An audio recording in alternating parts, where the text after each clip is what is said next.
Welcome to this episode of Fossils and Fiction, a podcast that explores the stories of prehistoric life, most often through the stories we humans tell about it. It's produced by me, Travis Holland, with support from Charles Sturt University. Enjoy.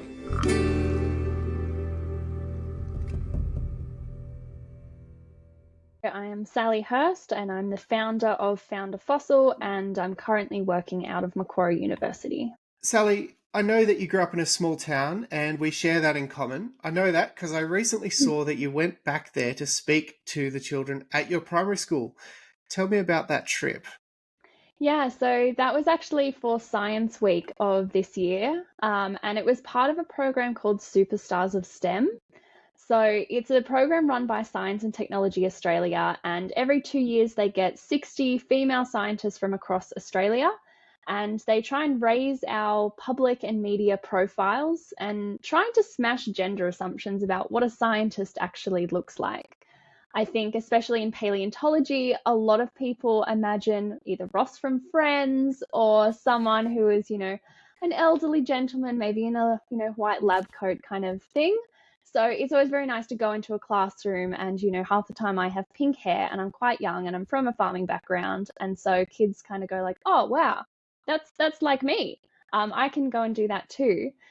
So that was a big thing about why I wanted to go back to schools. And so try and, be that role model that I kind of never had in that small country town.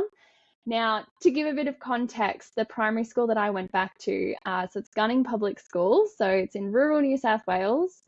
When I was there, it had a total of 65 children. I was one of 9 people in my year 6 class and one of only 2 girls in my year.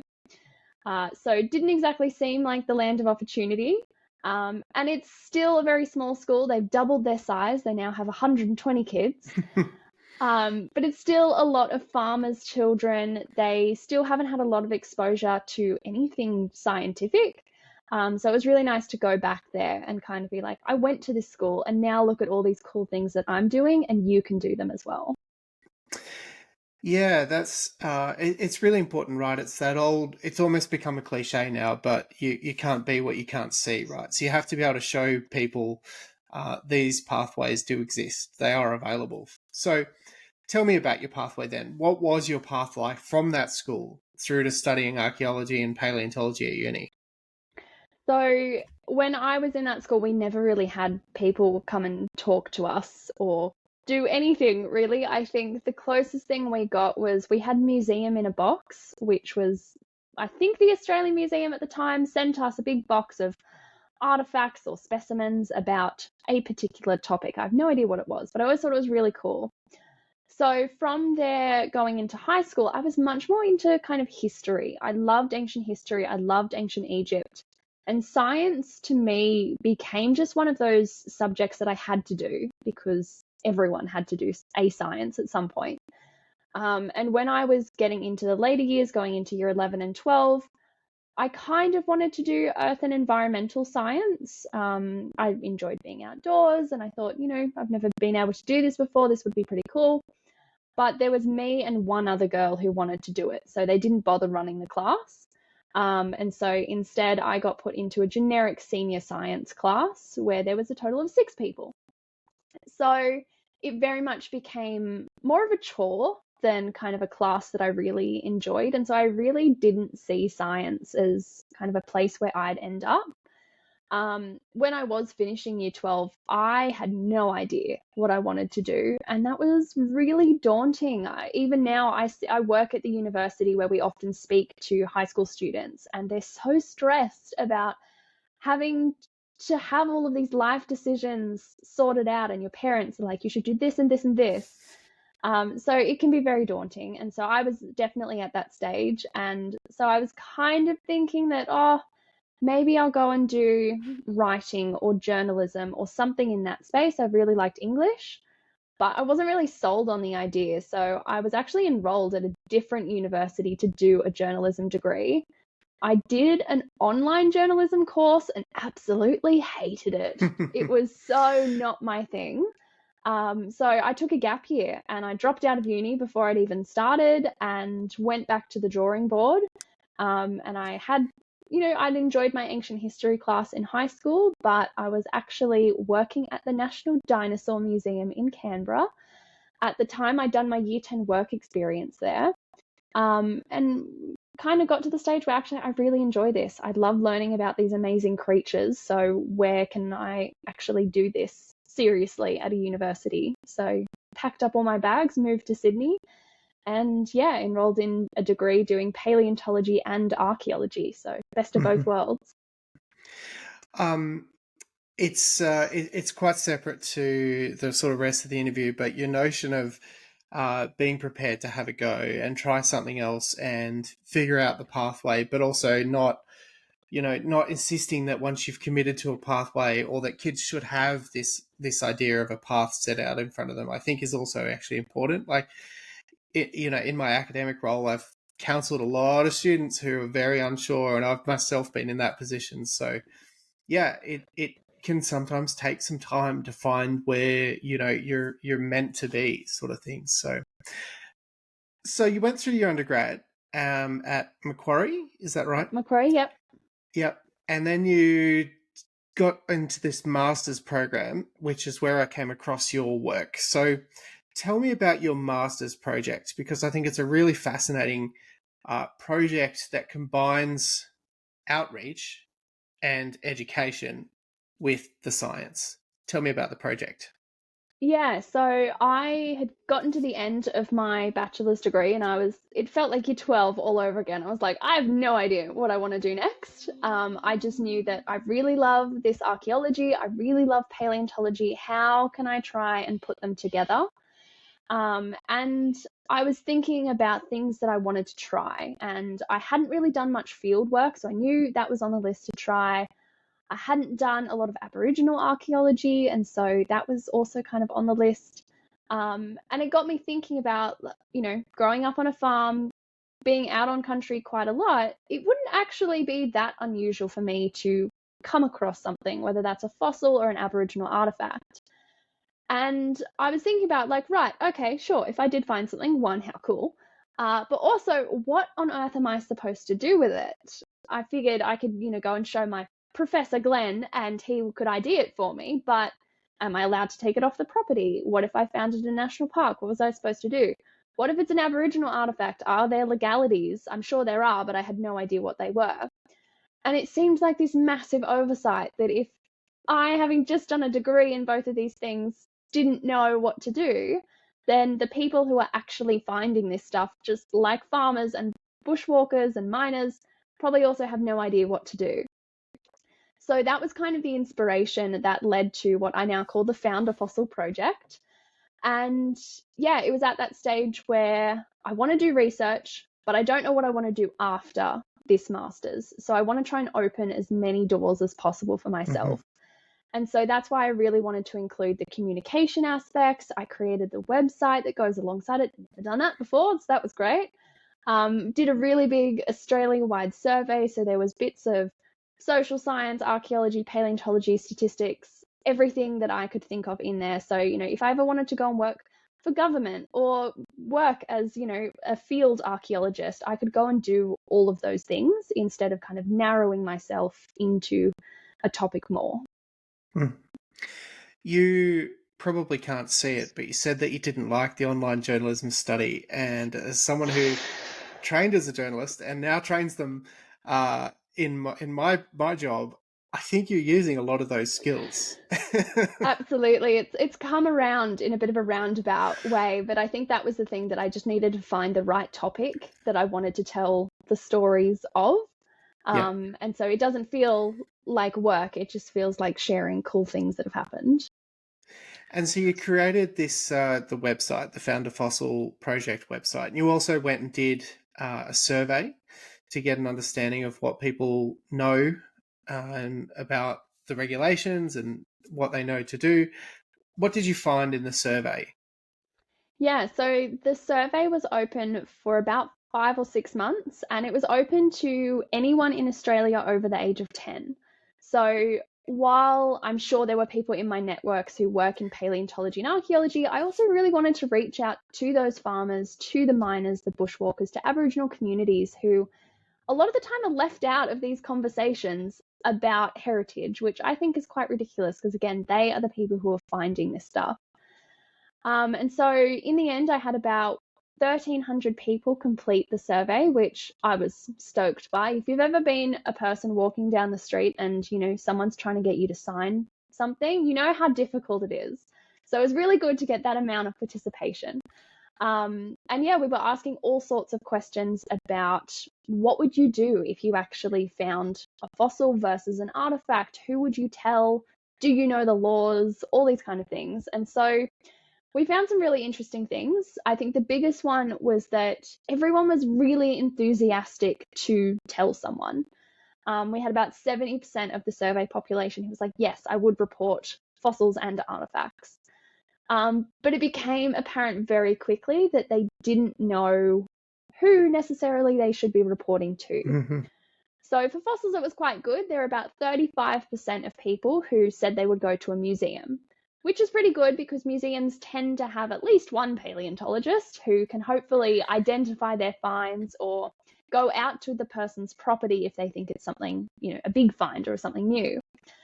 But when it got to archaeological finds, Aboriginal finds, so we kind of had a list of who would you contact if you found something, and it ranged from your local Indigenous community to Parks and Wildlife, your state heritage department, an archaeologist, like a bunch of different things. Now, legally, it's actually your state heritage department. You are legally, you have to report to them. And over 91% of people selected the wrong thing. So there were huge amounts of people who wanted to go to their local Indigenous community, which honestly makes sense. Who better could advise on the material of an area than the people who've been living there for tens of thousands of years? But then we had, over 25% of people who just said, I don't know who to contact. And that was kind of the main reason why people wouldn't contact anyone at all, because they just didn't know. When it came to the legislation as well, there were a lot of assumptions that, yeah, I'm sure there are protections, but when it came to asking people, how adequate do you think these protections are? Only about 20 to 25% of people said, yes, it's adequate. It's protecting this material well.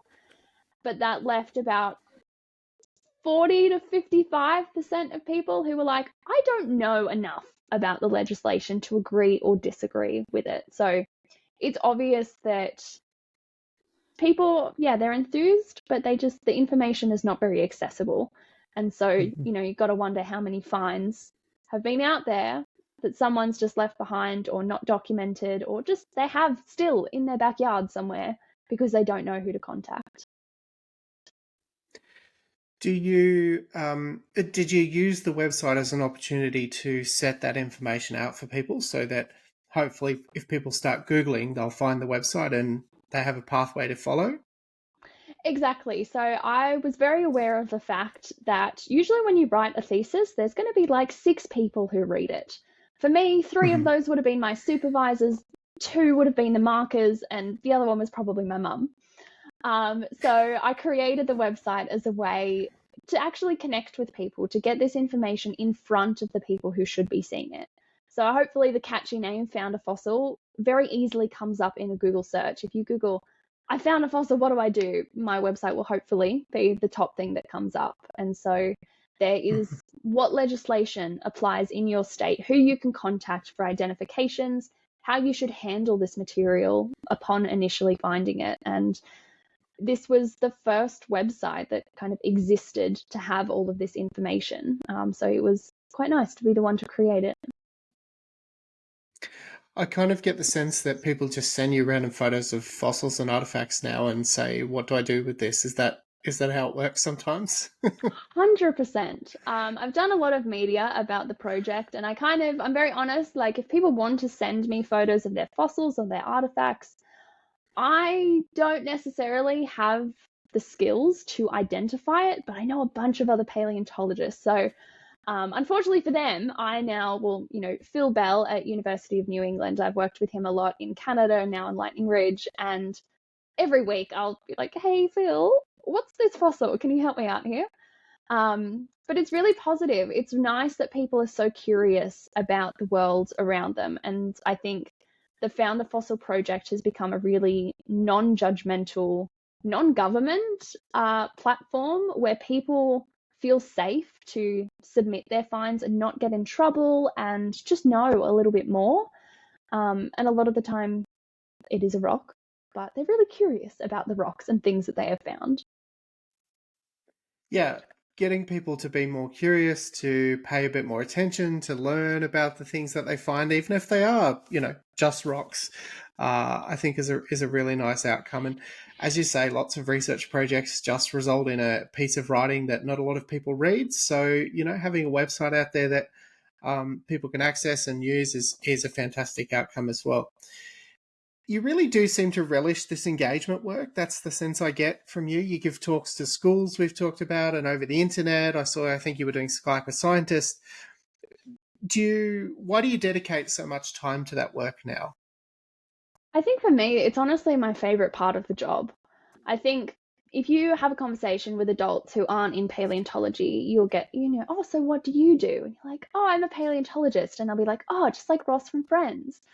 And then maybe there will be a follow-up question about dinosaurs or something, but it usually finishes pretty quick. But if you jump into a classroom full of 5-year-olds to 15-year-olds, they are so excited and they have endless questions about dinosaurs and the earth and everything. And so for me, it really just reminds me how lucky I am to be able to study this stuff and be able to share this information and stories with people who are just as excited about it. I think in paleontology, you can get caught up in oh yeah, dinosaurs, and they're definitely a good gateway. But just, I think I study dinosaurs and teach about them in the museum quite often in Sydney. And often it just becomes part of the syllabus. It becomes part of a script. And so when you have these spontaneous questions from kids, it really just kind of reminds you wow, what an amazing animal this could have been or once was. And so it's really their enthusiasm that I think keeps me enthusiastic about it as well. Yeah, that's awesome. I saw as well that you had some opportunities to do the media training through ABC and SBS. Tell me about that process. What did you learn? Back to journalism school. So it was really good. So part of the SBS stuff was organized through this Superstars of STEM program that I'm part of. And so they they put us in front of a bunch of radio and sort of newsprint and TV journalists and gave us interview skills on, if you were asked a tricky question about fossils or whatever, how would you answer and how can you sum up your research in a really succinct but also engaging way? And so I think one of the biggest takeaways was that people don't want you to dumb down the science. They're interested, but you still need to communicate in a way that makes sense to them and a way, hopefully, that's in kind of a storytelling format. That's generally what people relate to, and that is what's going to make them remember anything about your research and you yourself. So it was really, really good to practice as well. And it was nice as well throughout kind of the Found a Fossil project and kind of publishing of that in scientific journals to put those things into practice. And so one of the biggest takeaways or one of the biggest things from the project for me was in the survey, there was this optional section where people could watch or read a video, a social media post, a blog, a brochure, or a web page about what to do if you do actually find something and who to contact. And when about 50% of people did that part of the survey, and then we asked people who had originally said, no, I wouldn't report a fossil or an artifact, we asked them if they changed their mind upon having engaged with that media. And about 100 people did change their minds.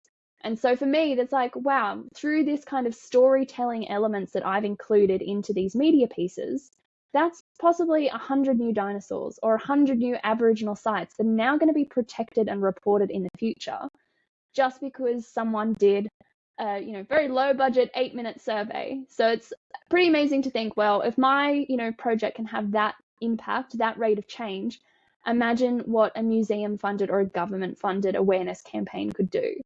So it's kind of realizing that these stories, that's going to be the key to making change. And I think you've certainly lit the way forward. You appeared on the Science Show, and a bunch of other media, as you mentioned as well. So, yeah, you're certainly getting the story out there, which is absolutely fantastic. Now, I almost feel really bad asking this question because of where we started the interview and what you were talking about pathways and setting things forward. But I'm going to ask it anyway. So, what's your plan going forward now? What's next for Sally Hurst? No, I think this is a good question because I think it's good to be honest that not even adults have it all figured out. So now that I've finished my master's, I'm back at that stage where I don't know what I'm going to do next. 2023 and now going into 2024 has definitely been a gap year. So I haven't been studying. I don't work full time. I work casually at the Australian Museum as an education presenter. I work at Macquarie University in their future students division. So when those panicked year 12 students go, what am I going to do with my life? They talk to me on the phone.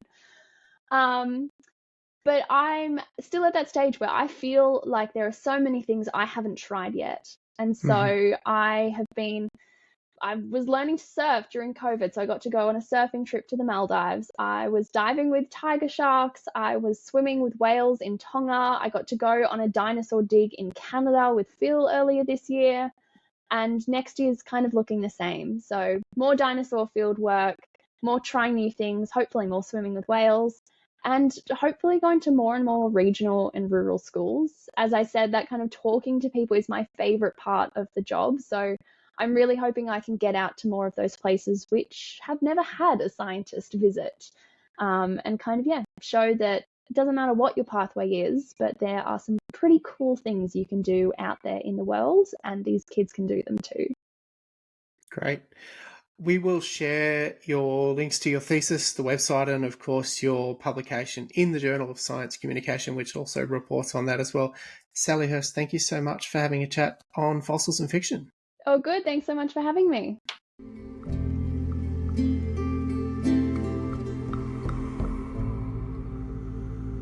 Thank you for listening to this episode of Fossils and Fiction.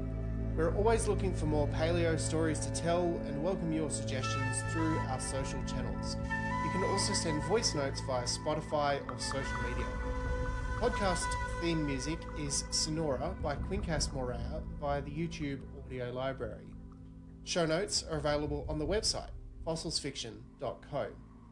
Please subscribe and rate the podcast on your preferred podcasting platform.